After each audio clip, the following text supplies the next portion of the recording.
Hello दोस्तों, नमस्कार। मेरा नाम है रोहित कुमार। आप सभी का स्वागत है हमारे यूट्यूब चैनल पे। एसएससी एमटीएस की तैयारी कर रहे हैं तो मैथमेटिक्स का ये वीडियो हम लेकर आए हैं, जिसमें हम कुछ महत्वपूर्ण क्वेश्चन लेकर आए हैं जो कि आपके पेपर्स में पिछले सालों में आए थे कभी, और आने की संभावना भी है। तो आइए देखते हैं पहला क्वेश्चन को। किसी वस्तु का अंकित मूल्य 2500 रुपये है, उसे क्रमशः 12% और 10% की दो प्रमुख छूटों पर बेचा जाता है, तो विक्रय मूल्य क्या होगा। तो यहाँ पे छूट दी जा रही है, यानी कि दाम कम किए जा रहे हैं। सबसे पहले समझेंगे कि 25,000 रुपये दाम है इसका, ठीक है। 25,000 रुपये उसका दाम, 2500 रुपये उसका दाम लिख करके रखा गया है। 12% को छूट देने का मतलब होता है 100 में से 12 को घटा दीजिए। 100 में से 12 घटा देंगे तो 88 मिल जाएगी, यानी 88% पे बिक रहा है। फिर से 10% की छूट देना, यानी 90% पे बेचना, तो ये 90% पे बिक रहा है। तो इस प्रकार ये चल रहा है, ठीक है। ये 0 0 दो ही काट देते हैं, एक ही 0 इधर कट रहा है, काट देते हैं। कुछ कट रहा है, 5 से ये कट रहा है, 5 दूनी 10, 5 पचम 25 हो रहा है। 2 से कट रहा है, ये 88 44 मिल रहा है। अब हम गुणा करेंगे, ये 5 9 9 5 45 हो रहा है और 44 हो रहा है, यानी हमको 44 मिल रहा है और 45 मिल रहा है। दो गिनते मिल रहे हैं, इनको गुणा कर लेंगे तो 45 दुनिया 90 होता है, 45 चौके 180 होता है, 90 दुनिया 180, हाँ 45 चौके 180 होता है कि 0 लग जाएगा, यहाँ से लगे 18 और 45 चौके फिर से 180 हो जाएगा। जोड़ देंगे, ये 8 हो गया, 9 हो गया, ये 1 हो गया, तो इतना मिल रहा है। आपको गुणा करने का अलग अलग तरीका तरकीब अपनानी चाहिए ताकि आपका चीज़ें आसान हो पाएँ। ये सब कुछ आपके अंदर है, आप ट्राई करेंगे तो गुणा करने के अलग अलग तरकीबें आपको मिलेंगी। फिलहाल डी वाला विकल्प हमारा सही हो रहा है। प्रश्नों को समझना है और चीज़ों को करने की कोशिश करनी है, सब कुछ हो जाता है, बस कोशिश करते जाएं। तो अगला वाला क्वेश्चन देखेंगे। यहाँ पे प्रश्न में कहा गया है कि राजेश ने 900 रुपये की 900 रुपये की एक इमेज खरीदता है, उसे बेच देता है। राजेश ग्राहक को 10% और 20% की छूट देता है, तो विक्रय मूल्य क्या होगा। तो राजेश ने 900 रुपये में मेज खरीदी है और 10% का छूट देता है, तो यानी 90% में बेचता है, और फिर 20% की छूट देता है, यानी 80% में बेचता है। छूट का मतलब होता है कम करके रखना, तो यही होता है तरीका। ये कट गया और एक 0 इसके साथ, एक 0 इसको साथ कट गया, ख़त्म हो गया। 9 9 81 हो रहा है, 81 हो रहा है, और गुणते 8 हो रहा है, वो भी करेंगे भैया। 8 एकम 8 दिखाई दे रहा है, 8 8 64, तो आपको क्या दिखाई दे रहा है, इतना। ये कौन सा विकल्प हो रहा है भैया, बी वाला विकल्प हो रहा है, एकदम सही।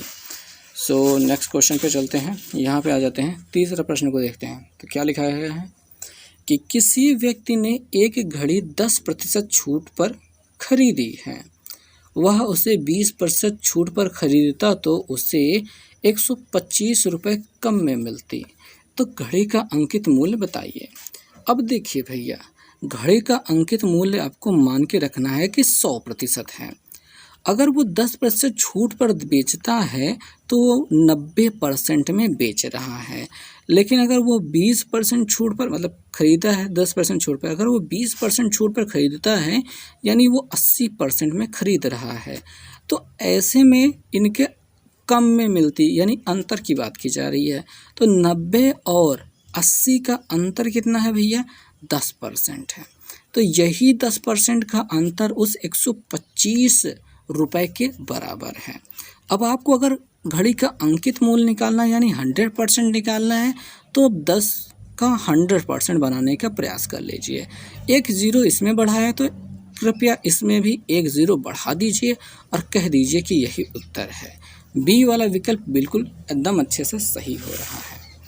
नेक्स्ट क्वेश्चन को देखते हैं। चौथा क्वेश्चन है कि एक व्यापारी अपने सामान पर 8% की छूट देता है, फिर भी 15% का लाभ कमाता है। यदि एक वस्तु का अंकित मूल्य 250 रुपये है तो उसका लागत मूल्य क्या है। ये बेहद बेहतरीन प्रकार की सवाल होती है भैया।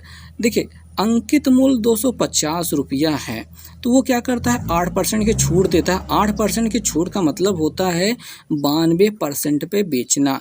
ये हम जो 92% डायरेक्ट निकाल रहे हैं, ये इसका क्या है, विक्रय मूल्य है। क्या भैया, विक्रय मूल्य है। आपको समझना चाहिए कि ये अंकित मूल्य है, 8% की छूट दे रहा है, और अगर 92% पे हम बेचेंगे, 92% से गुणा करेंगे, तो ये हमारा डायरेक्ट विक्रय मूल्य मिलेगा, और विक्रय मूल्य मिल चुका है। अब कह रहे हैं फिर भी 15% का लाभ कमा रहा है। 15% का जो भी लाभ हो रहा है ना, ये सीधा अपने क्रय मूल्य पे कमाता है, ठीक है। क्रय मूल्य जो भी रहता है उसका अगर 15% लाभ ले रहा है तो 115% निकालेंगे।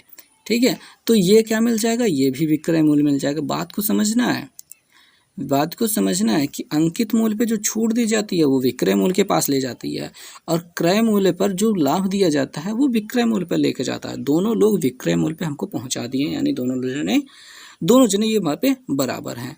ये 100 से 100 ऐसे कट जाएगा। क्रय मूल्य निकालना है, 115 को यहाँ पे नीचे भेज दो, यानी कास्ट प्राइस हमको निकालना है तो 250 है गुणते 92 है बटे 115 कर देंगे। अब ये जाहिर सी बात है किसी न किसी गिनती से कटना चाहिए और काट कर ख़त्म होना चाहिए। तो 5 दूनी 10, 5 तियाई 15 और 5 पचम 25 इतना मिल जाएगा। 23 से क्या 92 कटेगा, 23 चौके 92 होता है क्या, हाँ 3 चौके 12, तो हाँ 23 चौके 92 होता है, 4 मिल जाएगा। और 50 चौके 200 होता है। ठीक है, 50 दूनी 100 होता है, 50 चौके 200 होता है।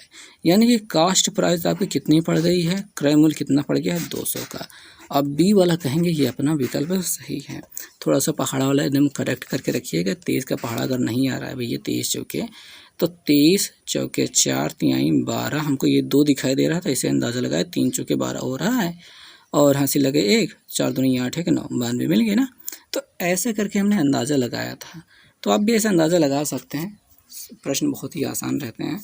तो उम्मीद करते हैं चीज़ें समझ में आ गई होंगी। कैसा लगा वीडियो कमेंट करके ज़रूर बताइएगा, और वीडियो को लाइक और चैनल को सब्सक्राइब करना ना भूलिएगा।